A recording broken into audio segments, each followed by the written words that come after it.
Okay, we'll get started. Good afternoon, everybody. Thank you so much for joining me on my first official presidential event. We've got one of these each half term, each with a different theme.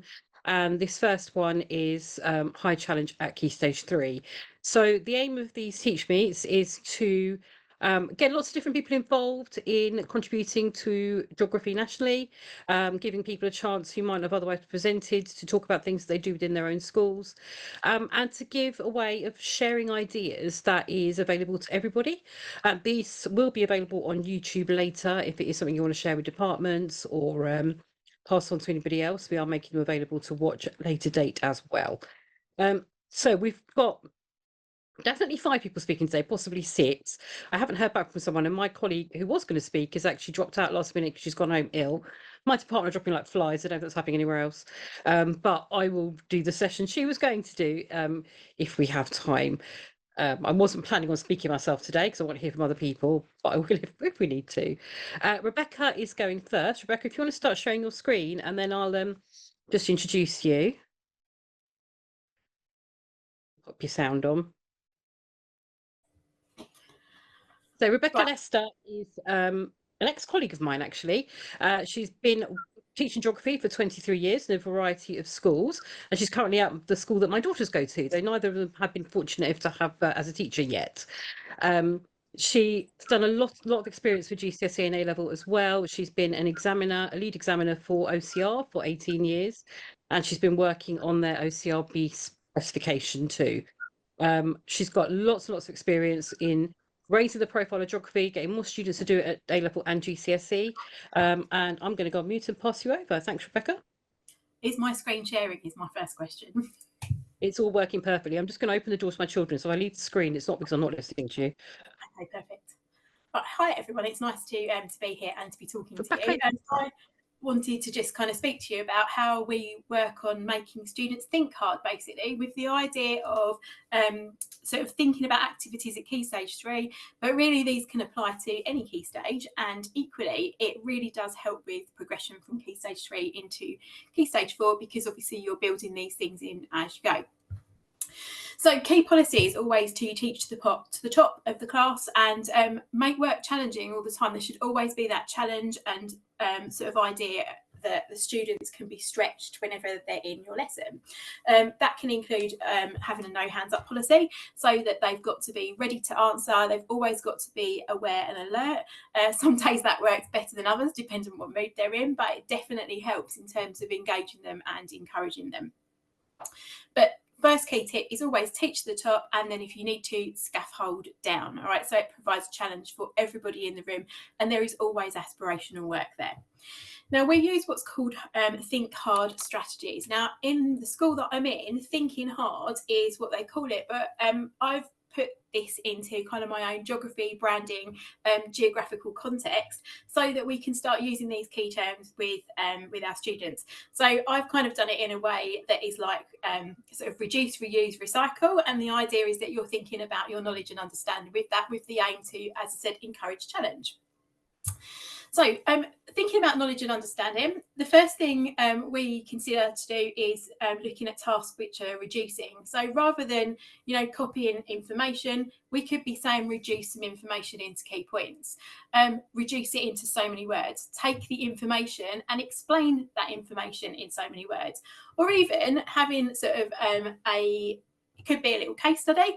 We could ask them to turn that into some form of argument or presentation on social media, making a tweet. We've got them to make things like Twitter pages, Facebook pages, where they're taking different pieces of information and reducing that. So that's our kind of reducing activity. And again, it enables that processing. Then we think about transforming. So this is our reuse. So our geographical reusing the information that they've now understood. Can they change it into their own words? Could they maybe take that information and put it into a diagram, a chart, a sketch, could be in a sketch map? What can they do to actually turn that into something other than writing? Equally, it could be the opposite way around. So you reverse it and flip it. You've got an image. Right, what could you do with the image? Can you describe it? Can you think about how it makes you feel? What can you do to reuse the information in that image and put that across? Equally, it could be modelling. So modelling an idea or an event. Again, taking knowledge that maybe you've used in class. It could be making a model at home. It could be looking at sort of models in terms of some of the theoretical models we use as well, and sort of putting that together. All right, so that's our reduce. Moving on to our reuse.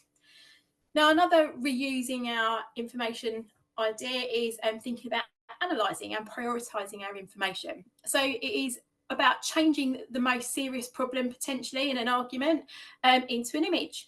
You could take that, you could get them to swap with partners, you could get them to annotate that, you could use diamond ranking priorities. Any form of ranking exercise has got a justification, right? But the idea is that they are, again, taking that information, they are reusing it, and they are therefore making it into some kind of logical order as to the priority that they want to use it in. That equally could be things like most important and least important. Then we got onto our recycling. All right, so we've reduced all the knowledge, we've reused it into our own way, and now we're recycling that in another way. So we could be sorting our information into categories. What have we got? So with case studies, rather than going asking for the social, economic effects, we could actually just get them to put them into their own categories and come up with those headings. Thinking about whatever they feel that is important with the categories that they've put, finding the titles. It might be that they don't quite come up with the headings you want, but it's interesting to get them to reflect and think hard about that. Equally, they could be looking at categorising particular questions. So not so much important at Key Stage 3, but at Key Stage 4 and 5, can they categorise exam questions into similar themes, similar categories, or ones that maybe require the same technique to answer that question, so that they can actually maximise that information that they've learned. Finally, and just to finish off, challenge is all about being flexible. So hopefully those tasks are things that are really simple. I wanted to give you things that were just user friendly in the lesson, still related to geography. So I'll be saying in my lessons now, reduce, right, go and reuse your information. You're going to prioritise, you're going to categorise and recycle it. So it's about actually bringing that geography in, but yet a simple strategy which takes no time, no planning, but gets those children thinking hard, and those things should therefore then feed into any of your further Key Stage 4 and Key Stage 5. So that's what I would do in a nutshell, and I hope you've enjoyed that and can actually find those as usable strategies. Thank you so much, Rebecca. I really like that idea of reduce, reuse, recycle, especially as students get used to that language and know what to do with it. I am going to open up to questions. If anyone has got any comments or questions, it might be that we can do that at the end as well, but Rebecca might have to disappear to do mum duties. So if anyone has any questions, either put them in the chat or just raise your hand. Doesn't matter if there aren't any as well, because obviously that was a really comprehensive explanation. Lovely. Thank you, Rebecca. Riley, are you ready to go next?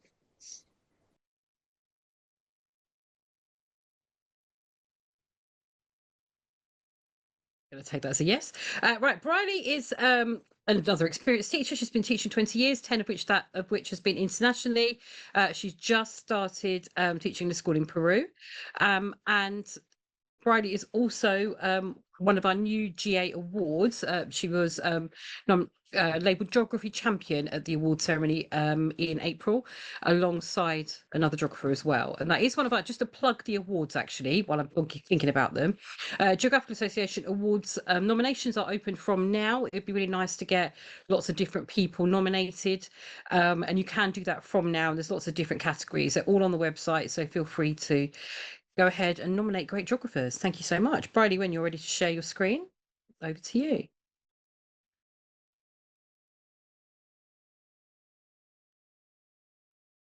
I can't hear you at all, Briley, so I'm hoping you are there.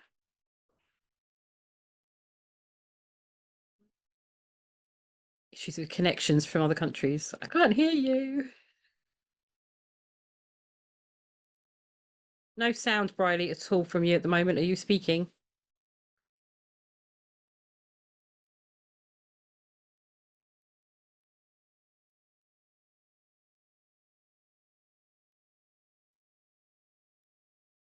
Definitely can't hear you.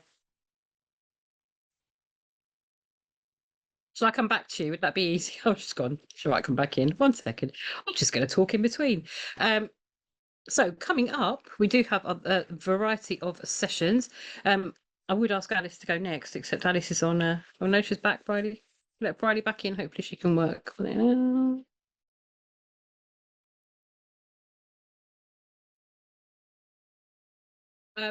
I am going to plug while Bridie's reconnecting. The next TeachMeet is on the 5th of November, and that one is looking at GCSE, particularly how to connect place. So the idea of teaching the same place across different areas of the syllabus, if possible, sort of trying to do some joined up geography, connected geography in terms of our locations that we teach at GCSE. So please do sign up for that, and also to present at that one as well. Bridie, can we hear you now? Still can't hear you.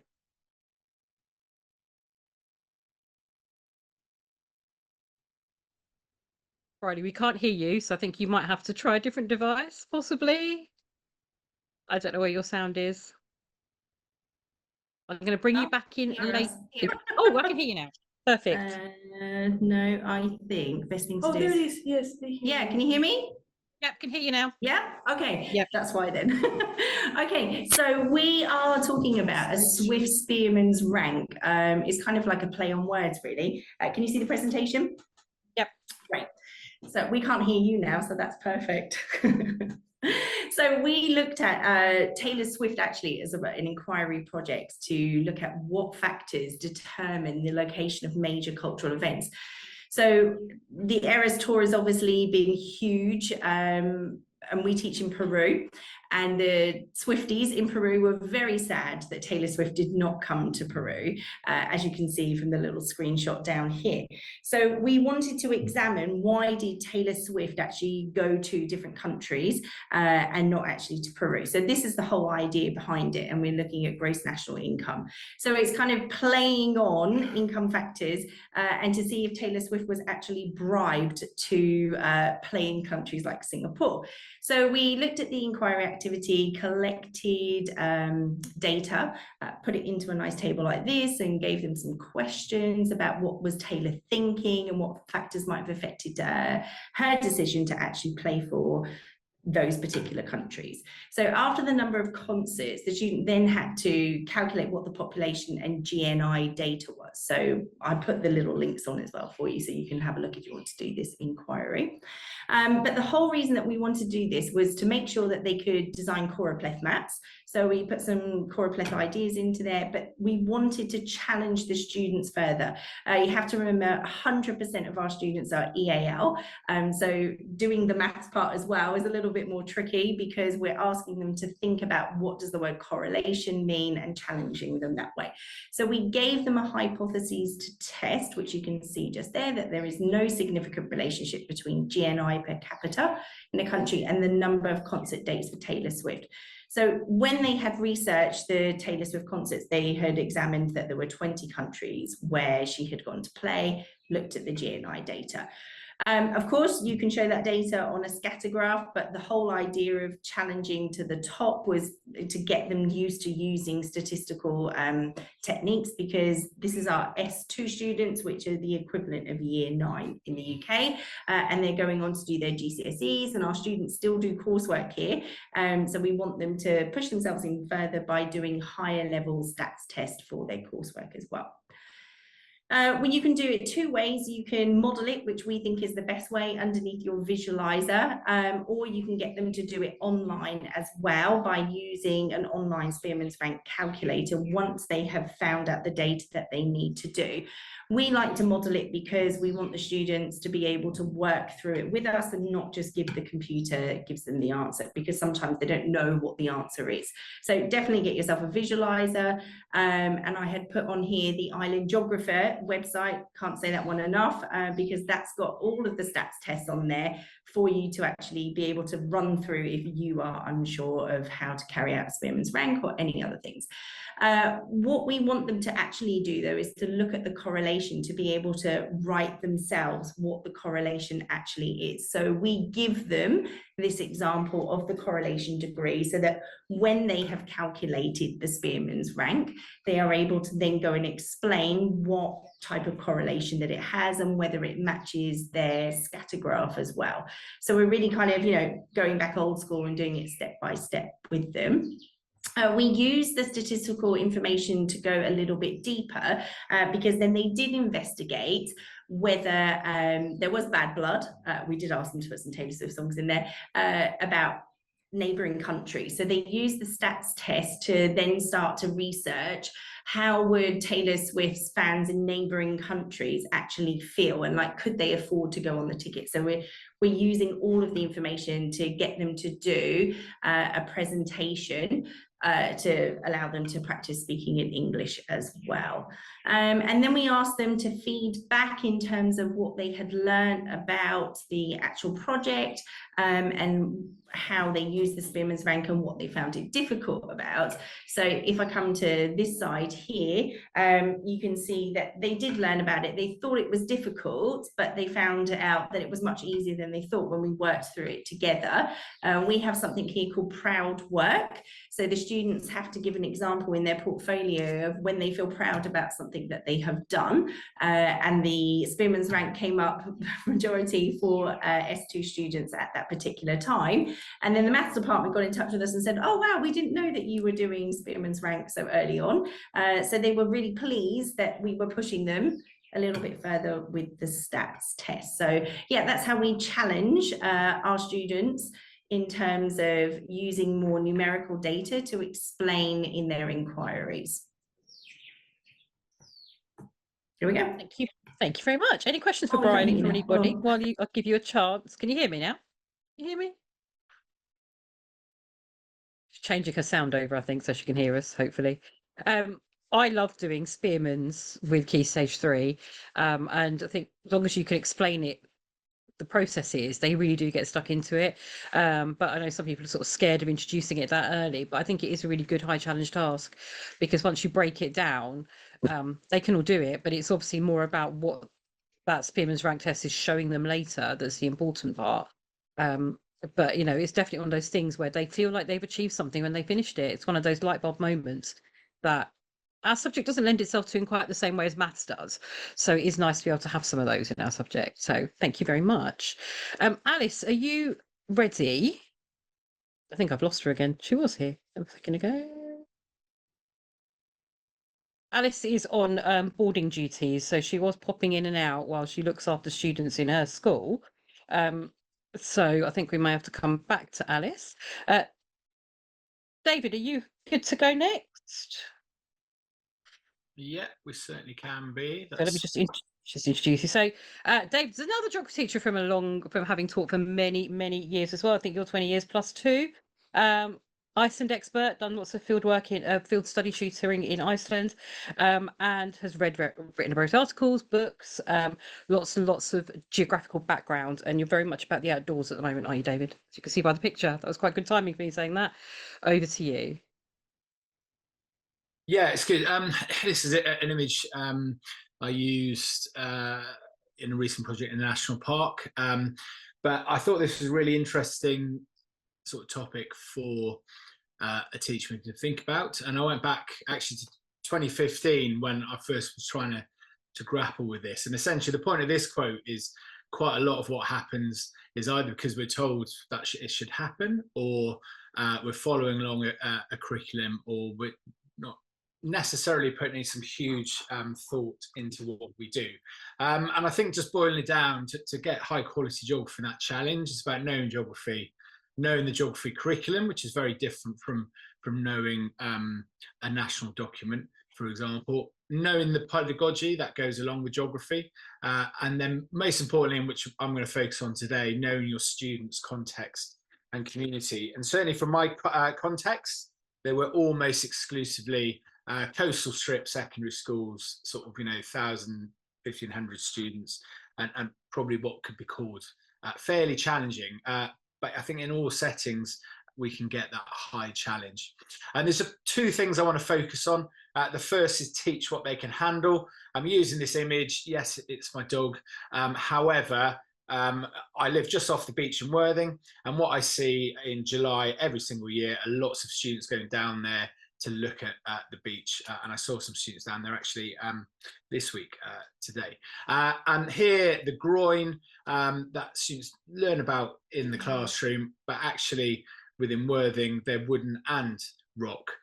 And some of them are really effective and some of them aren't. And some of the groins that are broken have a huge wide beach, and some of the groins that are really well put together have a narrow beach. And so actually what a document tells us we should be teaching, and I think just like the great example of using Spearman's, you know, early on, I love that. It's actually bringing in what we think we should do.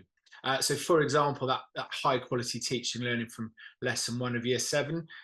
So certainly I never ever did, and when I was ahead of geography, we never did the this is geography lesson. We just got on and taught geography from that first lesson using good geographical words like sustainability, like climate. Really using inquiry as the fundamental pedagogy of inquiry and making sure that's in there as in the story making. To explain this, sort of GCSE questions as part of every lesson. It wasn't an exam factory, but actually challenging questions in part of every lesson, particularly using information from sources, looking and interrogating photographs and really making sure those command words and the style of question is like that. There used to be a lot of close exercises when I came along, and you'd look at young people and go, right, they're just filling in some blanks here, where actually they can answer really, really eloquently and well full questions. If they're doing that straight away, by the time they've got to Key Stage 4 and onwards, 1, they're feeling really successful, but 2, they're going to go on to better success. Nothing less than the best, so it's not accepting poor work. And again, a nice simple thing, if the work's not good enough, it's getting them to do it again. And sometimes that could be a class. It's not sort of moving on. And particularly at Key Stage 3, we don't have to race through content. There's nobody saying that we have to. We can quite easily cover what the national curriculum wants us to in about a week or so. So we don't have to speed through things. We can really slow that down. Expecting extended writing is really important, as well as the maths. Actually, young people come to year 7 able to write, and we used to get them to write a page, 2 pages, 3 pages in response to stimulus, and we used to do that straight away. No, the geography wasn't beautiful. That's what we worked on afterwards, but actually expecting that extended writing from early on. And I loved Rebecca using make students think hard. Extended writing demands silence or quiet. It demands thinking, and it demands planning and structure of writing rather than just a load of waffle. And one thing as well, one of the first things I wrote for the TS was about banned words. It's saying we don't use words like stuff, things, it's, etc. The second one is really, what's the point of geography? And I use this image. This is my son a long time ago in Iceland. He was interested in the rocks and not the geyser and the Strokka behind him. And the same goes for young people in our classrooms. Actually, you know, we might think it's really obvious why we should be interested in all of this. To them, it isn't so. And we've got to kind of point that out to them and link geography to future life, and therefore increasing that challenge and increasing those expectations. And some good examples of how we might do that are being explicit of why do geographers study this? Why are geographers interested in longshore drift and the quality of sea defences? That's really important. Why are geographers involved in climate science? Why isn't it just meteorologists and those looking at climate change specifically? So that's really important to share that with young people because it links into later life. What do geographers do with that information? So if we've worked out these statistics, or we've transformed this information, well, why do we want to do that? And really, we seek to understand the world so that we can make decisions to make it better, if we can, for all people. And that can be done on a small scale, and students can actually try to do that themselves. So being quite explicit about those things to motivate them. Making sure that Key Stage 3 is informed by later stages in life. And by that, I mean GCSE and A-level, and actually looking at that outcome, just like I'm telling my son now, who didn't choose geography, he chose history, but he's thinking, what should he do now after GCSEs? And actually it's about looking beyond that. It's looking at perhaps university, etc. So we made sure that our Key Stage 3 started off looking and developing toward those GCSE standards. We don't call it GCSE standards, but that's important that the curriculum is really there to support it. And it's a thorny one, but actually talking about transferable skills. And that's not the procedural knowledge, but it's actually, look, this is the stuff that you could go into that job. This is the stuff that you could go to that college interview and talk about. And I think, again, a great example we've seen too, transforming information and reducing information down. It's a fantastic skill for future life, as is getting to grips with data and presenting a really quick, coherent argument. So that's me. As I say, it's what's the point of geography? Making sure the Key Stage 3 curriculum is linked into future life, and really expecting the most from our students, and whether that's teaching to the top, but actually it's ignoring a document, knowing our young people, making sure that we can get the best out from them. So thank you very much. Thank you, David. A few things I 100% agree with there. It's and very much links to my theme for the year of connected geography, is that idea of they need to know why they're learning what they're learning and how it connects to their lives and why it's important to them. One of my things I really advocate is knowing the background of your students for that reason. Is that, are you connecting it to the background, your students that you're teaching? And I've heard of schools on the South Coast who are part of academies not teaching coasts, which makes zero sense. But so it is important that each school is forming what they're teaching around their students. And the length, writing in length, yep, I've got year 7 assessment of factor essays to mark this evening. They're year 7, they've not been here long, but they're on it with their extended writing. And we use the language that Educas use, which is chains of reasoning from year 7 on, because it's good geography. It's not just about teaching them what to do for GCSE, because they don't use that in the GCSE exam, but it is about how to develop your answer. So thank you very much. Alice, I'm hoping that your internet is a bit better. It looks like you've logged on a slightly different way to before. So while you're sharing the screen, I will just introduce you. So Alice is a fairly new HOD, though she has been teaching a few years and been in charge of Key Stage 3, or year 9, I think it was, particularly previously. You're hearing from 3 Essex schools today. So Rebecca was from an Essex Comp, Alice is from an Essex private school, and I'll be speaking later from an Essex, South End Grammar School. So 3 different types of Essex schools, it happens to be. Alice, I'll pass over to you. Great, thank you so much for that introduction. I hope my screen is sharing properly and well. And so what I want to speak to you about today is how can we make good better? We had an OK Antarctica cold environments topic, and whenever I came in as year 9 sort of lead to look after the year 9 curriculum at geography, I wanted to make it better. So yeah, I've been the year 9 lead for 2 years. I'm HOD as of 4 weeks ago. I also work in a boarding house pastorally, so I am on duty. So if the boarding house goes on fire or somebody sets the toaster off, I'll need to dash off. But those are my socials for Felsted, and also my personal one as well, if you wish to get in contact with me afterwards. So our previous scheme of work, it was too long. It took 1 term with the reality of school life. We had planned a topic, but because we also have Saturday lessons, so we teach from 9 a.m. to 12 on a Saturday, but every 3rd Saturday we get off, which is really lovely, but then those lessons get cancelled. So actually year 9 lessons, if they happen on a Saturday, we miss that lesson, we miss that opportunity, and actually it can slow us down a little bit in the scheme of work. It was too broad. We looked at cold environments, Antarctica, past and present glaciers, all in one topic, and it was too broad and it went on for too long and it dragged. It was lacking a core inquiry question to help join the thinking and learning together. It was just cold environments. That was the topic. And so actually having that inquiry question really helps us to link everything back to a singular point. It was ambitious in volume of content, but not necessarily skill and rigor. It was quantity rather than quality. But it was good because it covered good skills like evaluation or climate graphs, and it was also really interesting content. But we also had to ask some questions, and that's how we started.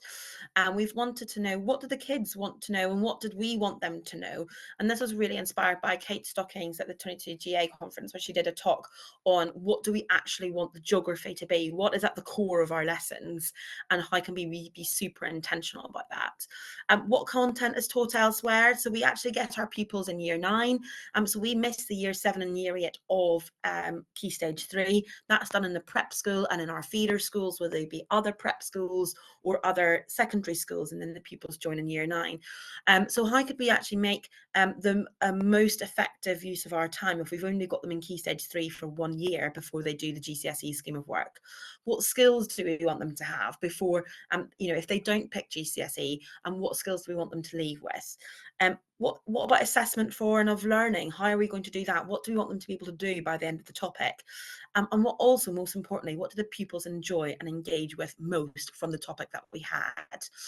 We had to consider lots of different things. Accessibility. We are a private school, but we have a huge spectrum. We're not academically selective at all. So we have a huge spectrum and a huge percentage of pupils who require SEN or IEP support. So we want to balance this rigor and stretch and challenge, but also accessibility too.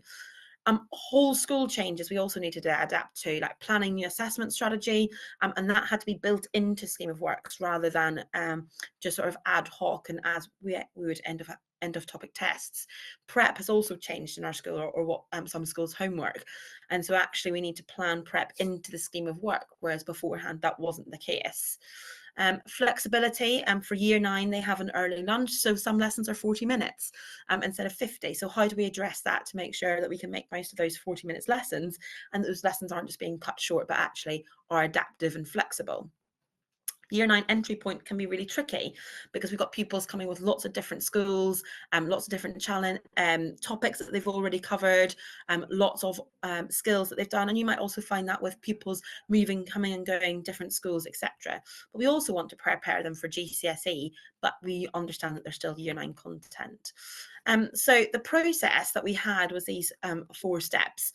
We wanted to identify an overarching theme. What is our question that we want to address? And we came up with this question: is protection for Antarctica sufficient for today and into the future? And then we wanted to identify what are the key learning objectives that we're going to have, which are then going to support the pupils to answer this question. We also then wanted key assessment objectives. What do we want them to be able to do? Do we want them to have knowledge, evaluation, application? Of course, we want all of those things, but also what skills, climate graphs, bar graphs, pie charts, etc. What things do we want them to learn in this topic that aren't addressed in other topics or aren't as easily addressed in other topics? And then step 4 was then plan the lessons, now that we had a breakdown of key points and key lesson titles, and then we planned the lessons within the department. So this is what we've gone from and to. So before I arrived in the department, it was a very unique way of organising lessons and content and schemes of work. And so it's now been really restructured in a much more sort of efficient, structured way that's really accessible to every teacher. And so this is what we've ended up with. So we've gone from about 18 lessons worth of content. It was barmy, it was far too much. And then now we've gone to about 7 lessons of content with an assessment at the end. And this is what our scheme of work looks like in terms of a page. We didn't have this before. We had a different style document.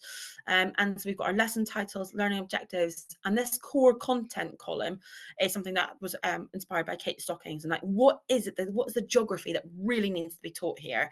And what are sort of the non-negotiables to then allow our teachers who have different teaching styles, different personalities, different particular interests, to allow them a little bit of wiggle room around their lessons and with their classes, and also the pupils in front of them who are all completely unique. And then we also have got the skills that we want to really focus on: the evaluation, the decision making, stakeholder evaluation, a to what extent question, Google Earth, climate graphs, 4 6-figure grid references. And then, of course, the prep being built in there as well, which is really important. So we have just nearly coming to the end of that first run of the scheme of work. We're about 2 weeks away from finishing it. And this is the next step that we need to think about of how can we make this topic as challenging, rigorous, but supportive as possible. So what do the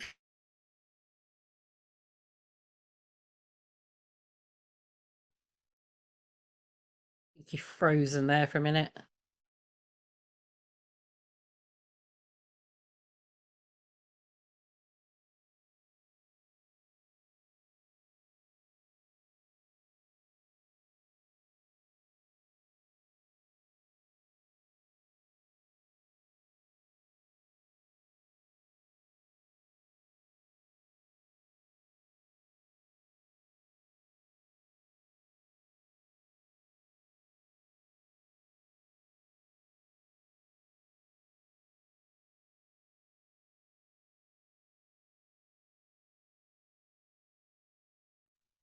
Oh, frozen there for a moment. I'm back now.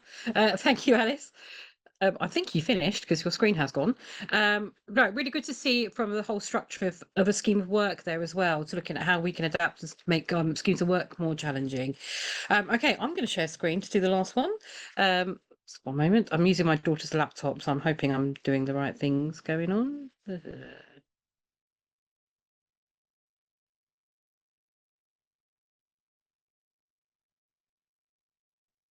So hopefully you can hear me and see my screen.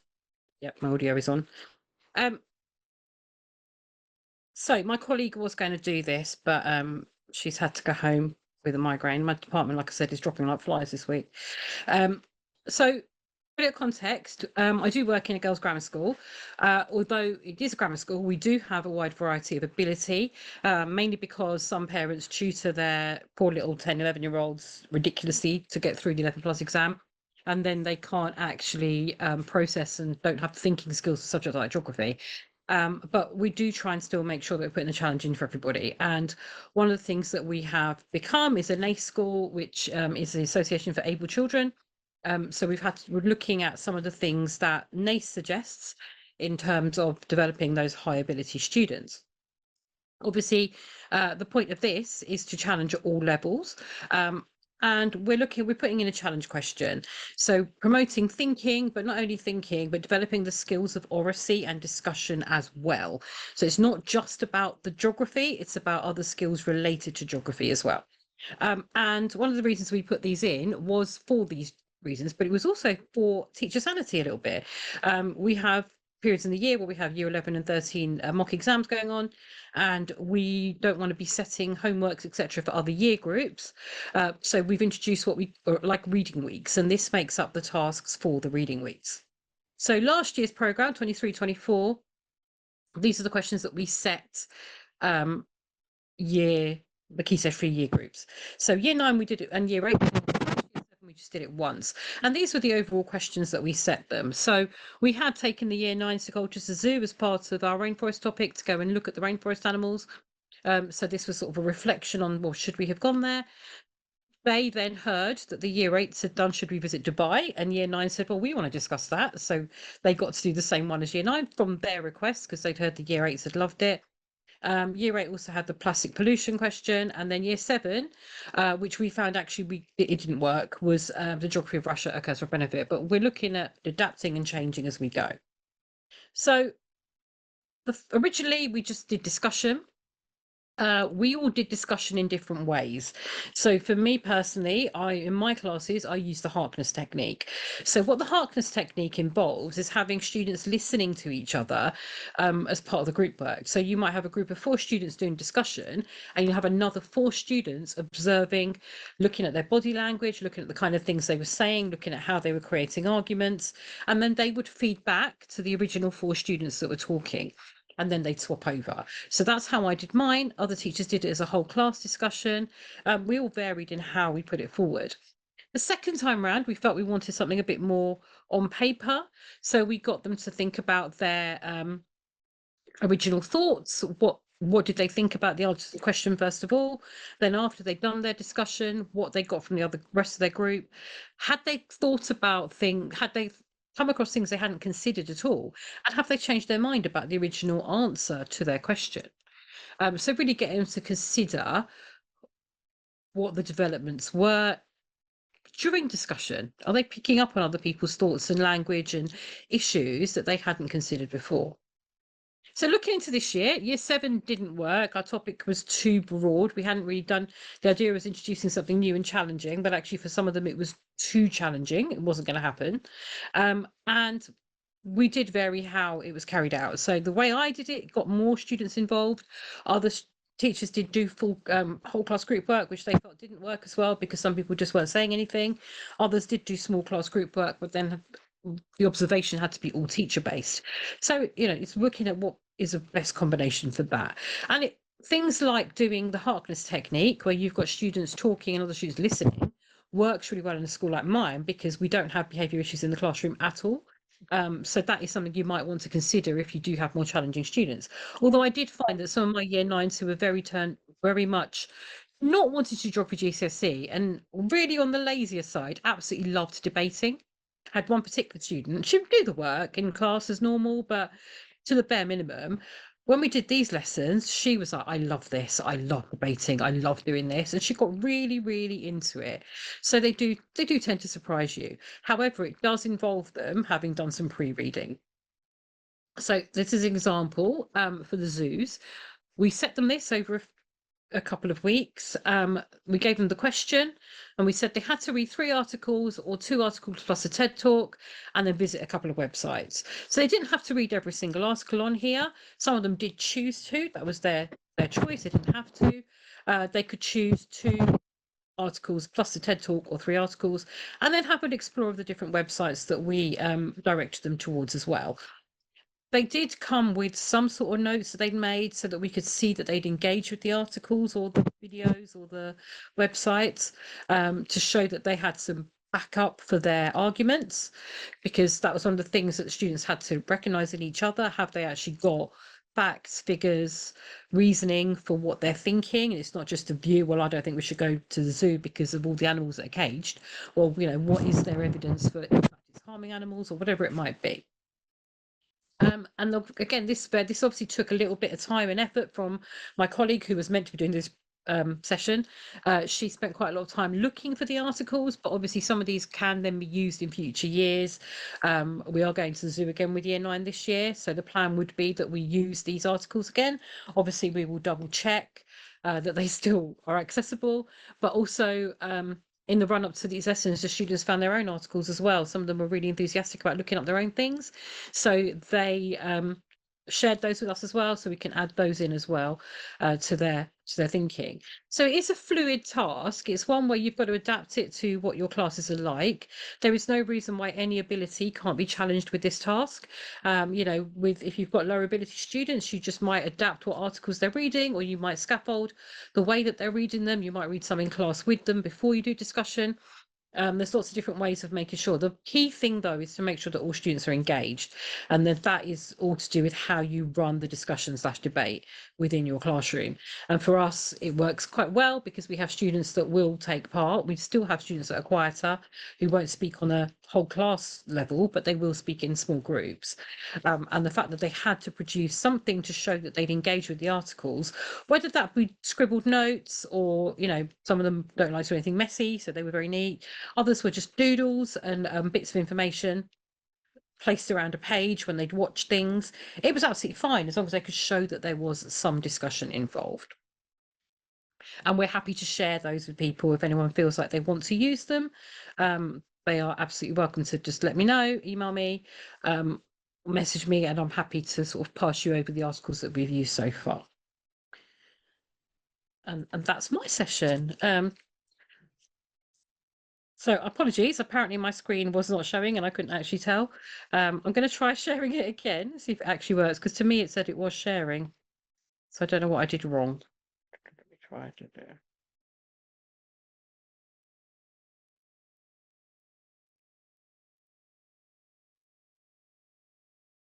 One sec. I think it's a problem with using my daughter's computer. I have no idea what's going on. Right, so if I'm sharing screen.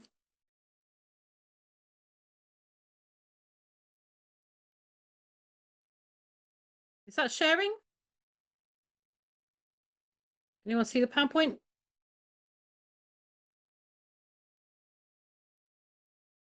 Oh, right. I'll just going to quickly just run through the slides again. Is it now changing slides as well?